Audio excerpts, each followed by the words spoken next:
Hey everyone, Matthew Robinson. If you're watching this video, it's probably because you just finished watching The Adventures of Matthew Robinson, the movie, Part 1.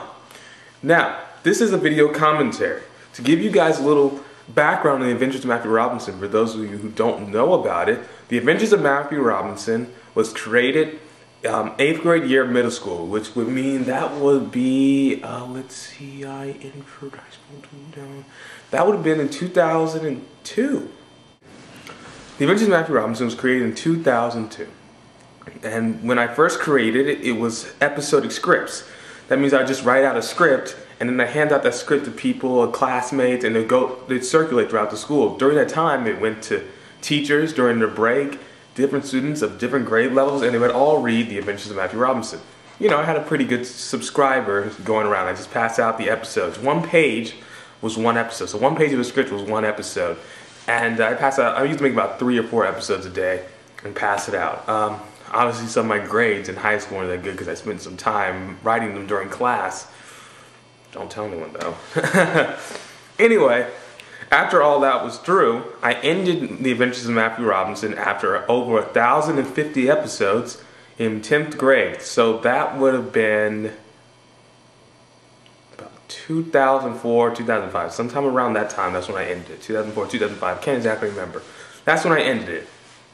And so my senior year of high school, everyone had already been asking me, dude, you need to do The Adventures of Matthew Robinson like live action. And I said, no, that would never work. Then I started thinking about, like, you know what, even though I don't really have the big budget, I should try to make my first ever feature-length film.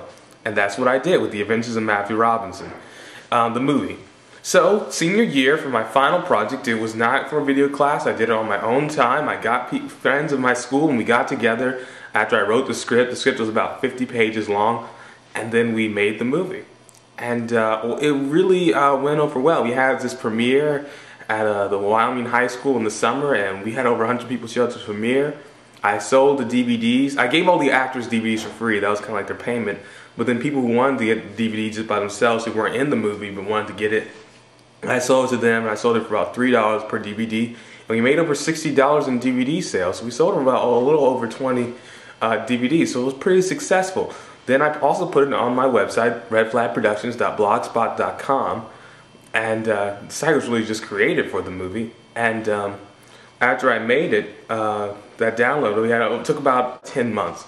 10 months, we had 1,000 downloads.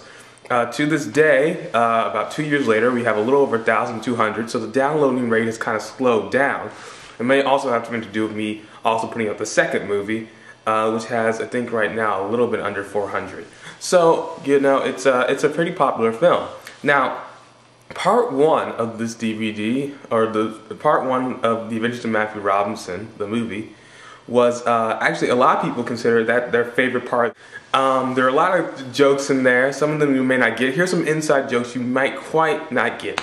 Clayton Newberry, who was driving the car, his nickname in high school was Burt McGirt, and that was because somebody on the track team once said that Clayton looked like Burt from Sesame Street, so he rhymed it and made a whole thing out of it, and we called him Burt McGirt. So that's why you hear him once in a while refer to himself as Burt McGirt or something like that. It was kind of like an inside joke kind of thing. But yes, Clayton was really good in this scene. Actually, well, I'm not going to give away anything of the movie.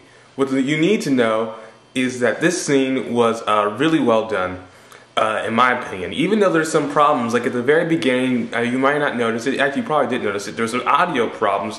When we were driving with the windows down in the car, a lot of wind was getting in, and so some of the voices got muffled. Thus, we had to use subtitles. But everyone did really well. And that scene, a lot of people think is improv, but most of those lines were written, especially the part where we're talking about how to spell a slang word. All that's written. There were a few things that weren't written. The rap battle was, we kind of made that up on the spot. We decided to do that on the fly. And so all those little rap things you saw were just like something that we put in there. But it was a lot of fun. We just basically drove around in circles doing this scene until we could do the kidnapping scene. Now, in the kidnapping scene, you have Alex Smith and Mikey Link. Alex Smith got a lot of praise, and you'll see him throughout the movie. A lot of people really liked Alex Smith's character. Also in the car is Chris Lippert. And Chris Lippert was really good in this movie. He has a smaller role. He gets a much bigger role in this Adventures of Matthew Robinson 2. And he's probably one of the better actors there is. And Gabe Rousseau, of course, who is just fantastic in everything he does. He's just a natural born comic. The first part, a lot of people really liked the most, and what I liked about the first part is that it really got people going. And this was planned out a long time ago. There were many first drafts we went through, but all of them started off with us driving a car. There were a couple ideas we had. One idea was that it was more going to be like a Harold and Kumar Go to White Castle thing, where we were either going to Dayton, Ohio for some sort of event, or Steak and Shake. We scrapped that because, again, it was too similar to Harold and Kumar. We wanted it to kind of be its own movie. And so we decided that Clayton Newberry, since he was just, everyone really liked Clayton. I mean, he was like, just no one disliked Clayton Newberry. We decided that, well, hey, why don't we have Clayton get kidnapped? It'll be a great focal point. So that's part one. I will answer any questions that you guys leave about this movie in part two. Just if you have any questions at all about what you saw in part one, any technical questions, any creative questions you have about the writing process, the directing process in part one, please leave a comment or send me a private message and I will address it in part two, this commentary for part two of the movie. So until then, I hope you enjoyed for part one. Please leave comments, rate, subscribe, tell your friends about it. Remember, all this is property of Red Flag Productions Company. This is all copyrighted. Don't try to take anything. I'll come after you. I'm serious. Really serious. Anyway, I really hope you enjoyed. I'll catch you guys next time. Remember,